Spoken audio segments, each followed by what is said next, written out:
10 मई सुबह 3 बजे अब कोई रुकावट नहीं बची थी। इंडियन एयरफोर्स के फाइटर जेट्स ने पाकिस्तान के और भी एयरबेस मुरीद, रफीकी और सरगोधा पर हमला कर दिया। रावलपिंडी अब पूरी तरह तबाह हो चुका था। दशकों में पहली बार पाकिस्तान के अहम एयरबेस ऐसे खतरे को देख रहे थे। पाकिस्तानी फौज में डर फैल गया। धमाका देखिए कितना जबरदस्त हुआ है। आप उसके साइज और स्केल से बता सकते हैं कि ये धमाका किसी बड़े हथियार का इस्तेमाल करने से हुआ है। श्री साहब जो विदेश सचिव हैं, उन्होंने प्रेस कॉन्फ्रेंस की और सेना की तरफ से कर्नल सोफिया कुरैशी और एयरफोर्स की तरफ से विंग कमांडर व्योमिका सिंह ने बताया किस तरह से ऑपरेशन सिंदूर को अंजाम दिया गया।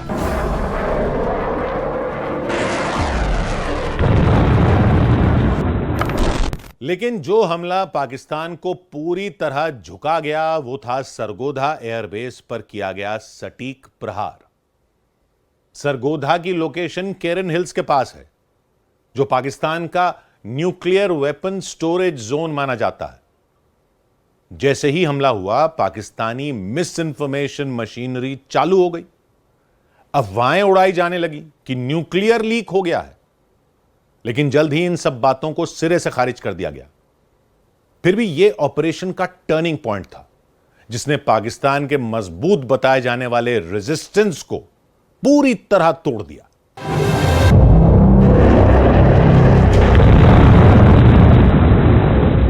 The Sargodha thing which happened is, look at the layers. You had the Chinese layer to observe. You had all the Sargodha में जो हुआ उसमें देखिए कितनी परतें थीं। चीन की निगरानी थी, निजी सैटेलाइट इमेजरी थी, कई एशियाई सिस्टम्स जानकारी भेज रहे थे, यहाँ तक कि वहाँ कुछ अमेरिकी संसाधन भी थे जो पहले से आगाह करने के लिए लगाए गए थे। also to forewarn. पाकिस्तान के डीजीएमओ ने रिक्वेस्ट की, बात शुरू की, वो आगे बढ़े और उसके बाद ये फैसला लिया गया कि चलिए सीज फायर किया जाएगा।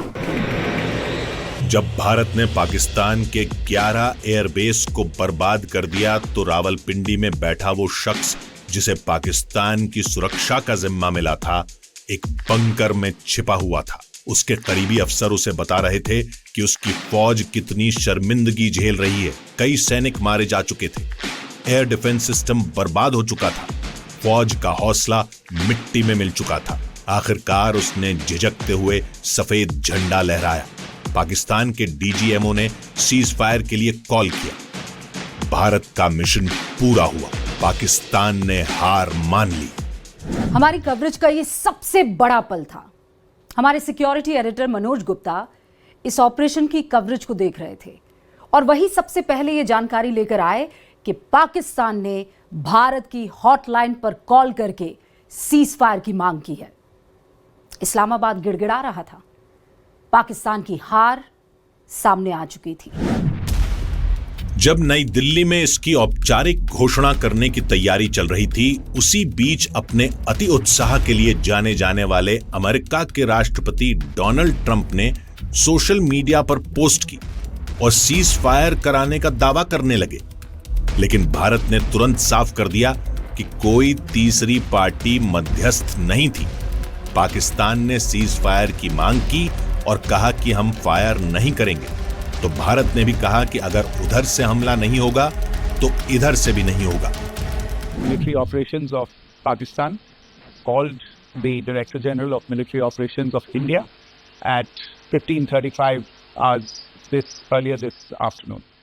पाकिस्तान की मिलिट्री ऑपरेशंस के डायरेक्टर जनरल ने भारत के डीजीएमओ को दोपहर 3:35 पर फोन किया और दोनों पक्षों ने जमीन, हवा और समंदर में सभी सैन्य कार्रवाई को शाम 5 बजे से रोकने पर सहमति जता दी। From 1700 hours Indian Standard Time today. Instructions have been given on both sides to give effect to this understanding. The Directors General of Military Operations will talk again on the 12th of May at 1200 hours. Pakistan में अब हकीकत धीरे धीरे सबको समझ आ रही थी। National assembly में हार और अपमान की फुसफुसाहटें शुरू हो गई थी। भारत की तरह वहां कोई एकजुटता नहीं थी, बल्कि कई नेता खुद अपने प्रधानमंत्री का मजाक उड़ा रहे थे। अगर शेरों का लश्कर उसका सरदार गीदड़ हो तो वो नहीं लड़ सकते, वो जंगे हार लेते हैं। वजीर आजम, जब आपका लीडर बुज़दिल हो, वो मोदी का नाम ना ले सके, उसको आप क्या पैगाम दे रहे बॉर्डर पे लड़ने वाले उस जवान को? हमारी कमी है, हम मजबूर हैं, हम गुनाहगार हैं, लेकिन रब्बे काबा हम तेरे हबीब के उम्मती हैं। खुदा का वास्ता हमसे रहम का भला फरमा। This is largely an air battle, if you can call it that. So if they think they have done well, ये ज्यादातर हवाई जंग थी। अगर वो समझते हैं कि उन्होंने अच्छा किया तो जिस व्यक्ति को प्रमोट होना चाहिए था वो तो एयर चीफ था। लेकिन मुनीर को हार के बाद फील्ड मार्शल बना दिया गया ताकि घरेलू जनता के सामने हार को छुपाया जा सके। the loss, the decisive military loss that Pakistan suffered is to cover up for the domestic audience. Operation Sindoor ने पाकिस्तान की मिस इन्फॉर्मेशन फैक्ट्री को भी पूरी तरह बेनकाब कर दिया। भारत ने सैटेलाइट इमेजेस, बरामद हथियारों और लॉजिकल एविडेंस के जरिए पूरी दुनिया को दिखाया कि सच्चाई क्या है। जनरल मुनीर के साथियों के पास अब बस तुक्के मारने के अलावा कुछ नहीं बचा था। ग्लोबल एक्सपर्ट्स ने इसे साफ तौर पर भारत की जीत कहा। भारत माता की। Operation Sindoor was partially successful in regards of destroying the terror infrastructure, but highly successful. Operation ने पाकिस्तान के बुनियादी ढांचे को तबाह कर दिया और उसे इतनी बुरी तरह कमजोर कर दिया कि वो अब पारंपरिक भारतीय हमलों से खुद को बचा भी नहीं सकता और न ही पलटवार करने की ताकत रखता है। उनके पास अब सिवाय सीज़फायर मांगने के और कोई चारा ही नहीं बचा था।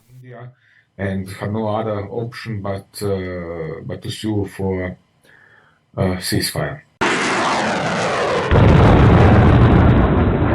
पूरे ऑपरेशन का सबसे बड़ा संदेश ये था, भारत अब सिर्फ डिफेंस नहीं करता, भारत अब खुद डिफेंस टेक्नोलॉजी भी बना रहा है। आकाश तीर भारत का स्वदेशी एयर डिफेंस सिस्टम आत्मनिर्भरता और अजेय एयर डिफेंस का प्रतीक बन चुका है।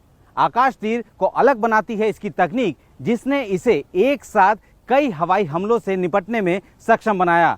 दुनिया के गिने चुने सिस्टम ही ऐसा कर पाते हैं। भारत ने एक सीधा और सख्त बयान दिया। अब बर्दाश्त करने का दौर खत्म हो चुका है।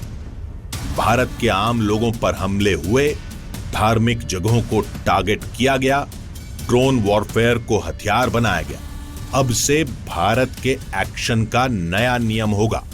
सर्जिकल स्ट्राइक और एयर स्ट्राइक के बाद अब ऑपरेशन सिंदूर आतंक के खिलाफ भारत की नीति है। ऑपरेशन सिंदूर ने आतंक के खिलाफ लड़ाई में एक नई लकीर खींच दी है, एक नया पैमाना, न्यू नॉर्मल तय कर दिया है। पहला, भारत पर आतंकी हमला हुआ तो मुंह तोड़ जवाब दिया जाएगा। दूसरा, कोई भी न्यूक्लियर ब्लैकमेल भारत नहीं सहेगा। तीसरा, हम आतंक की सरपरस्त सरकार और आतंक के आकाओं को अलग अलग नहीं देखेंगे। ऑपरेशन सिंदूर को अभी सिर्फ रोका गया है, ये खत्म नहीं हुआ। उन 88 घंटों में जो एक्शन हुआ उसका असर दशकों तक रहेगा। भारत ने पूरा समीकरण बदल दिया है। सटीक हमले, तेज एक्शन, मजबूत कूटनीति।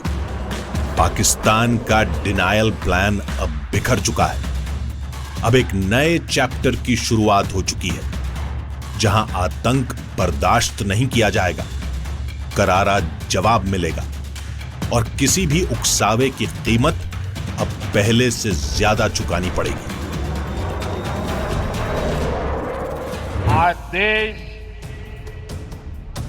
निराशा के अंधकार से निकलकर विश्वास के उजाले में तिरंगा फहरा रहा है।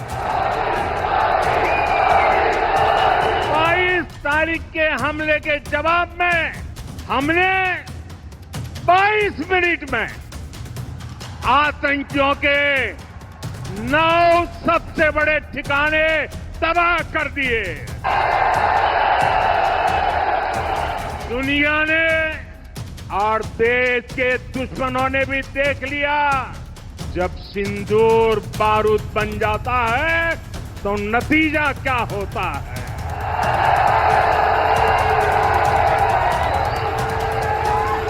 और आर्मी के सभी जाबाजों, बीएसएफ के अपने शूरवीरों को सैल्यूट करता हूं।